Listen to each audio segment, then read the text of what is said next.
Boa noite! Voltamos hoje com mais um programa Segunda Chance, com muito amor no coração, muita gratidão por esse programa, por vocês estarem aí, por essa caminhada, né? Que vai ficando assim, cada dia mais leve. A verdade é essa, né? Não que a gente não tenha problemas, a gente tem. A gente, enquanto está encarnado aqui, a gente vai ter problemas, né? Mas a forma como a gente lida com eles, a forma como a gente encara esses problemas é que vai se modificando com o tempo, né? Então, assim, gratidão, antes de mais nada, né, ao meu mestre, né?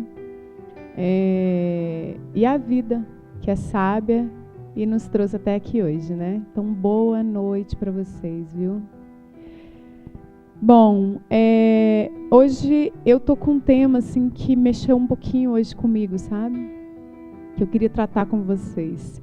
Eu estava lendo um livro do Bert esses dias que chama Um Lugar para os Excluídos, que é um livro muito interessante, né? E aí lá ele falou uma coisa que eu acho que pega a gente no dia a dia, né? Que a gente meio que esquece. Ele diz o seguinte, que tudo é dentro. E aí a gente até decora, né, com a mente. Fala, nossa, porque a caminhada é interior e tal e tal. Mas como é que é isso, afinal? Né? Às vezes eu atendo algumas pessoas que eu falo, eles, como assim? Como assim é dentro? Minha mãe morreu, foi lá fora. Né? O meu marido me abandonou. Né? Eu perdi o emprego, é por isso que eu estou aqui. Então, assim, como é que funciona isso? Então, assim, conforme a gente vai caminhando, a gente vai identificando as questões externas como uma ressonância mesmo. E a gente vê que a gente está repetindo, às vezes, um padrão. Então, por exemplo, eu já falei para vocês que eu já me casei 2 vezes, né? Como é que funciona isso? Depois de tudo, depois dessa busca, nessa caminhada, hoje eu observo que em nenhum momento eu consegui enxergar algum parceiro meu. Nem namorado, nem ficante, nem marido, nada. Então hoje, já olhando mesmo profundamente essa questão dos relacionamentos na minha vida, eu vejo que eu simplesmente projetei neles questões internas mal trabalhadas, que eu não queria olhar. Né? A gente se distrai na vida com tanta coisa, né? Com cinema, com televisão, né? Com, sei lá, dando faxina para quem, né? E a gente às vezes não olha para os sinais que a vida dá. Então, olhando para trás hoje, para os relacionamentos, eu fui observando, como diz o Osho, né? A gente primeiro, para caminhar bem para frente, vai ter que olhar lá atrás. E aí chegou num ponto que eu fui observando que eu nunca consegui enxergar eles de verdade. Então, assim, iniciava-se a relação, em pouco tempo começava a repetir o padrão da relação anterior. Às vezes relações que aparentemente são tão diferentes, né? Porque cada relação é única, mas os padrões sendo repetidos. Então, o que acontece? É fora? Não, é dentro. Essa questão lá fora dos relacionamentos, não conseguir ficar numa relação, são questões internas mal trabalhadas. No meu caso, várias. Por exemplo, eu sempre tive um problema não digo um problema, mas eu sempre fui muito feminista. Mas eu acho que eu exacerbava, porque o feminismo, ele não tem a ver com querer ser melhor que o homem, mas tem a ver com igualdade de direito, né?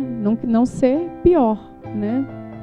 Mas na minha mente, distorcida por várias questões, no meu inconsciente distorcido por várias questões sistêmicas que estão no meu sistema familiar, né? No Brasília, que é o meu sistema, onde eu nasci, onde eu moro, o Brasil, que é um outro sistema, o mundo, existem distorções envolvendo esse masculino e esse feminino. E aí eu, não trabalhando isso em mim, eu vomitava isso para fora nas minhas relações. Então, logo eu começava a competir. Logo eu começava, inconscientemente, a me afastar, a criar bloqueios, a deixar, né, qualquer desentendimento eu já criava um bloqueio, uma armadura em relação à pessoa, né? Então tem a ver com essa pessoa de verdade? Não tem. Não tem a ver com esse exterior, tem a ver com o meu interior mal trabalhado. Outro exemplo, por exemplo, eu estou falando da minha caminhada, né? Então vamos lá, um outro exemplo. Espera aí que meu colar está caindo. Acho que eu mexi nele aqui, ele caiu. Um outro trabalho que eu tenho feito, prosperidade. Então, aí lá fora acontece um monte de coisa. Você começa lá a juntar uma graninha, aí dá um defeito no carro, aí você pega aquele dinheiro, aí não dá, aí você passa cartão de crédito, divide um monte de vezes, pega empréstimo, né?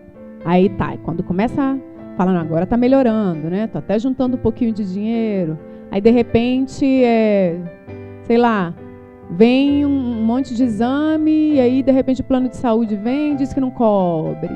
Sabe, vão acontecendo situações para que você fique naquela frequência.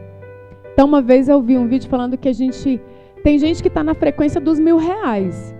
E aí ele pode ganhar na loteria. Ele vai, se ele não trabalhar dentro dele, ele vai voltar para os R$1.000. Ou ele pode ganhar um aumento, e aí passa a ganhar lá R$10.000. Acontece um monte de coisa. Sei lá, roubam a casa dele, roubam o carro sem seguro, dá defeito no carro. Acontece um monte de coisa para que ele pegue empréstimo, faça um monte de rolo e fique na frequência dos R$1.000.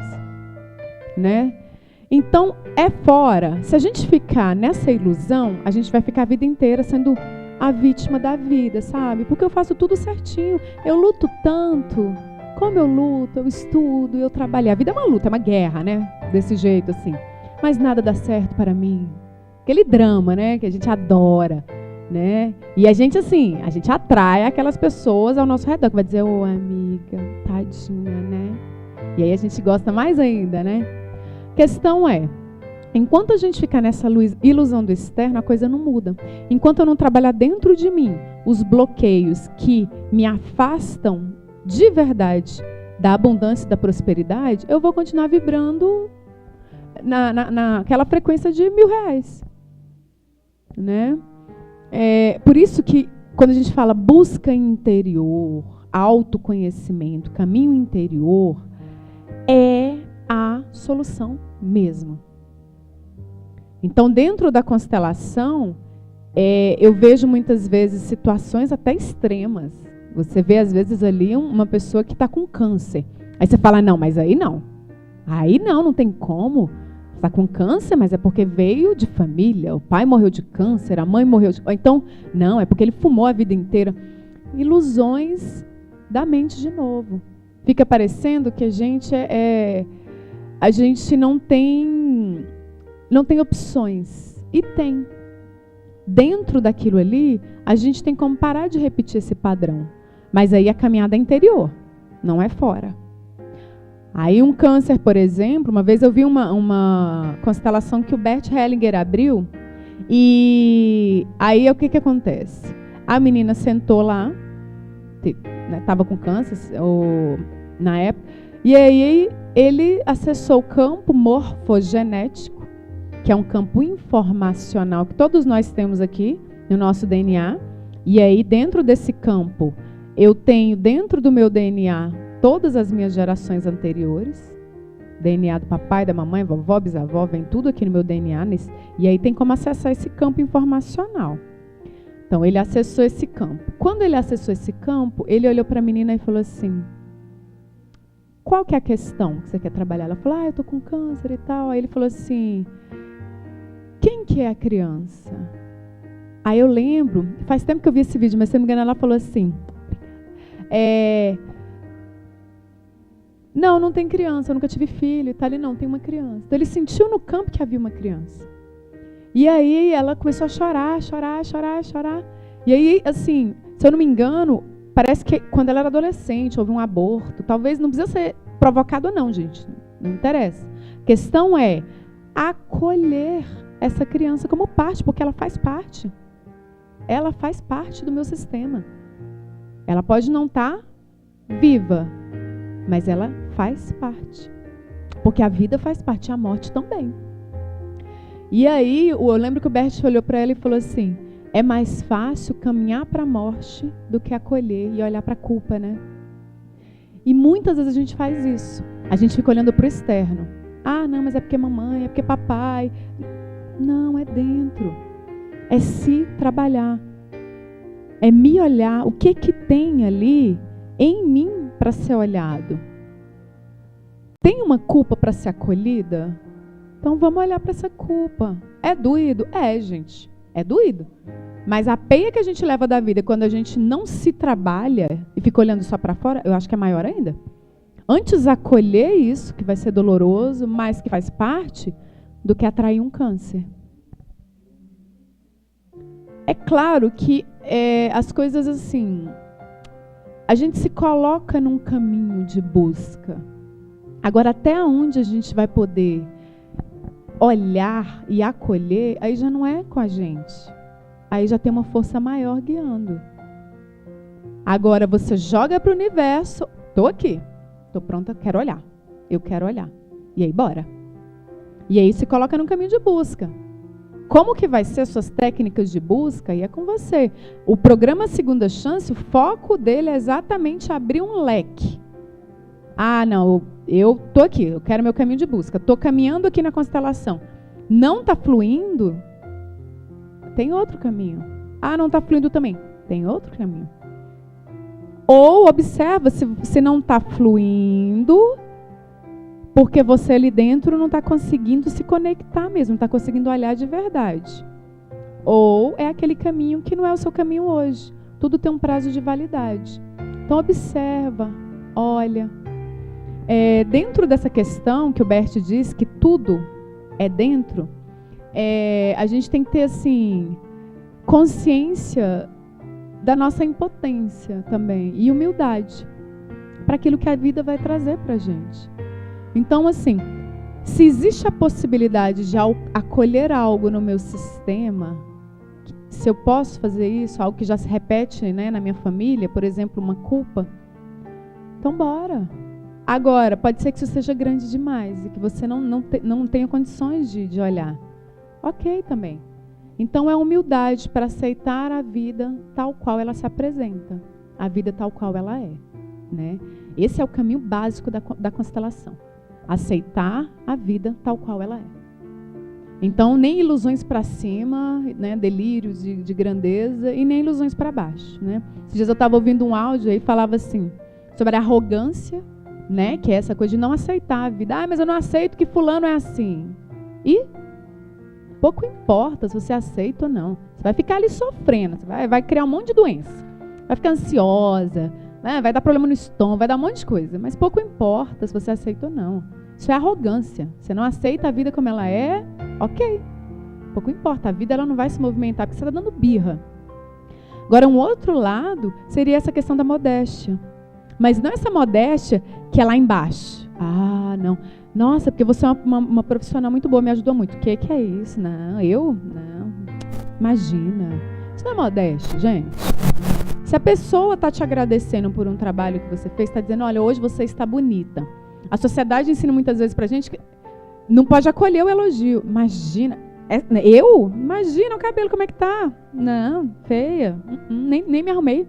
Nem me arrumei. Essa roupinha? Ah, não. Isso não é modéstia, gente. Isso é ilusão. Então, assim, quando se trata nessa questão da modéstia, é a vida tal qual ela é. Né? Eu falei para vocês no programa passado que eu estou, sim, ouvindo muito o Luiz Gasparetto. E é dele esse áudio, né? E aí hoje eu estava ouvindo. Ele está me dando, assim, uns puxões de orelha. Porque eu estava nessa caminhada há muito tempo, mas sabe quando você vai ficando ali, você vai acessando a luz, mas vai acessando a sua escuridão. E vai acessando a luz, mas vai acessando a sua inveja.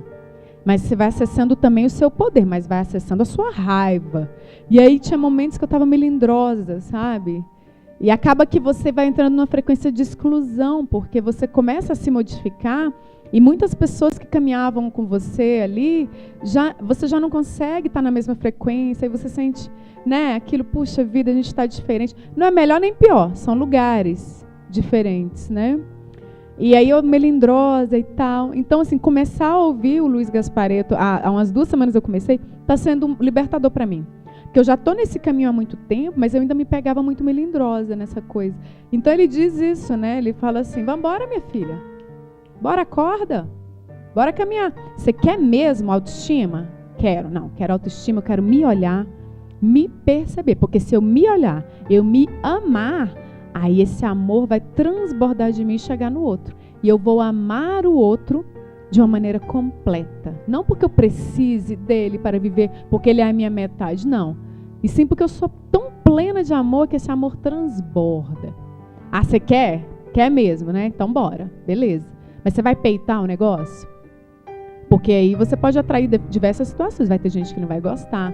Às vezes amizades vão acabar. Alguém pode brigar com você. E aí, você vai peitar mesmo de verdade? Vamos dizer que você é metida, né? E aí? E a hora do vamos ver? Ou é só papinho? Vai deixar o lugar da vítima?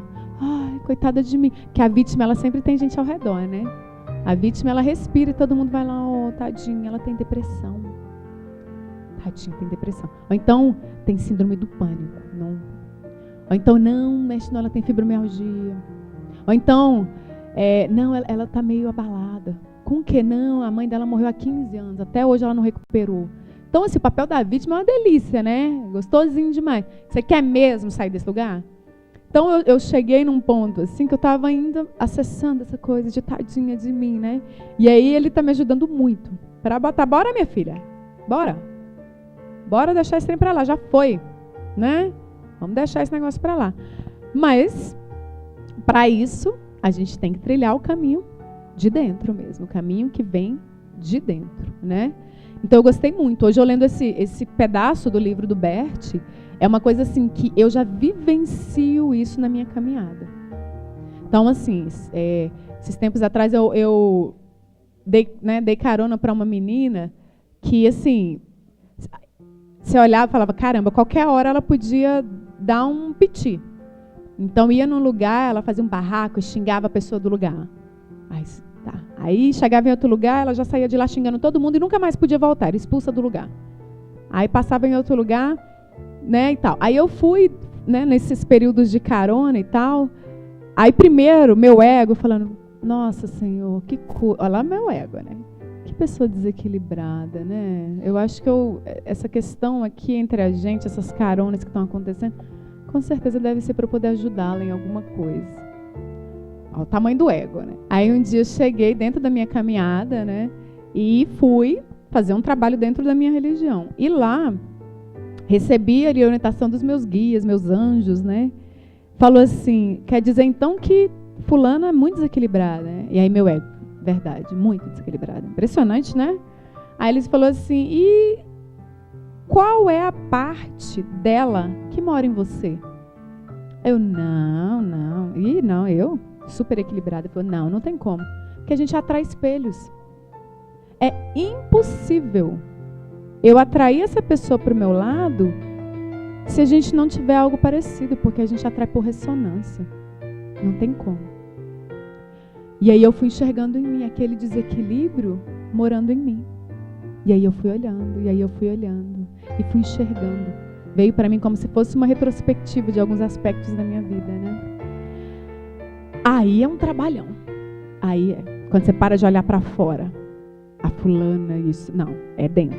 O desequilíbrio que está aqui do seu lado é seu também. Então, assim, tem uma frase, eu não lembro de quem é, né? Qual que é a sua parcela, a sua responsabilidade na desordem que está aí nesse mundo? Né? Que a gente quer a sensação de inocência. Né? Hoje eu assisti um filme, aquele Motoqueiro Fantasma. Aí eu assistindo, aí era muito interessante, porque ele ia e ele só matava pessoas malvadas. As inocentes não. Como é que é isso, então? Malvada e inocente? Como é que funciona isso? Isso é uma ilusão. Quem sustenta a energia daquele assassino ali somos todos nós. Todos nós que olhamos e falamos assim, dentro de nós, estuprador tem que morrer. Uma parte de nós acredita nisso. Então, dentro de mim tem uma energia assassina. Só que é muito melhor a gente fazer a pose do politicamente correto. Não, imagina, não. Não, porque existem realmente os perpetradores e as vítimas. E eu estou do lado das vítimas. É um belo discurso. Muito bonito. É para grego ver, né? Porque a gente se conhece. A gente sabe que dentro da gente, tudo de ruinzinho que tem a gente sabe. A gente sabe que já passou pela nossa mente um pensamento assassino. Aí a gente abafa, né? Não, pelo amor de Deus. Aí ele faz crescer, viu, minha gente? O negócio é acolher. Já passou por nós um pensamento de ódio profundo, né? Porque a gente quer ser santa, a gente não. Quem sente ódio é o outro, eu não. Já passou por nós aqui dentro uma inveja. Só que a gente é ensinado a dizer, não, eu não, né? Ou seja, todas essas questões fazem parte da nossa humanidade. Então a gente fingir que não tem, boazinha agora. O fulano é que tem inveja de mim. Eu vejo muito isso, né? Porque fulano morre de inveja de mim. Todo mundo diz que tem um fulano que tem inveja dele, mas ninguém tem inveja de ninguém. Quem que assume que tem inveja do outro? Então fica difícil, porque o mundo todo tem inveja de mim e o outro tem inveja do outro, mas ninguém tem inveja de ninguém. É ilusão. É ilusão. Então, cada vez que chega alguém do nosso lado ali que incomoda, e eu tenho a capacidade de olhar para dentro e observar o que em mim atraiu aquela pessoa, o que em mim, quem em mim, na multidão que mora em mim, né, atraiu e é igual àquela pessoa, porque é espelho. Aí começa o processo de cura mesmo, o processo de olhar para dentro. Fácil não é. Às vezes você acessa uma raiva ali, você tem que olhar para aquela raiva primeiro, acessar essa raiva, quando ela passar que você vai poder fazer essa análise. Às vezes não é na hora, né? Esses dias mesmo aconteceu uma coisa com o Bruninho, que primeiro eu tive que me retirar, olhar para aquela raiva, para depois olhar, peraí, mas o que em mim atraiu isso? Essa pessoa para a minha vida e do meu filho. Mas na hora às vezes não dá, mas depois dá. Então na hora da reação talvez a gente não consiga, mas numa ação dá. Então a gente vai internalizando. Então assim, esse é um tema que eu queria trazer para vocês, que achei muito legal, né? E eu acho assim, que a caminhada do Bert Hellinger, eu acho que tem muito a ver com isso. Então ele fala muito de família, né, de sistema familiar e tal, né? Quem olhar de fora fala, mas como assim? Porque o Bert ele morou com a família só até os 10 anos. Aí ele foi, acho que foi para um seminário, uma coisa assim. Quem olha de fora fala que absurdo, 10 anos, meu filhinho tem 7 já, como é que 10 anos? E aí a questão é dentro dele é que tem que estar bem resolvido. Fora o mundo pode estar pipocando. Gente, não se iluda não. Guerra existiu e vai continuar existindo. Sempre vai ter a frequência da guerra. Agora, dentro de mim, eu posso tentar manter a paz. Olhar para a guerra, olhar para a raiva e deixar passar. Não é ignorar, não. Olha, sustenta, sente, mas deixa aí. Não alimenta. Tá bom?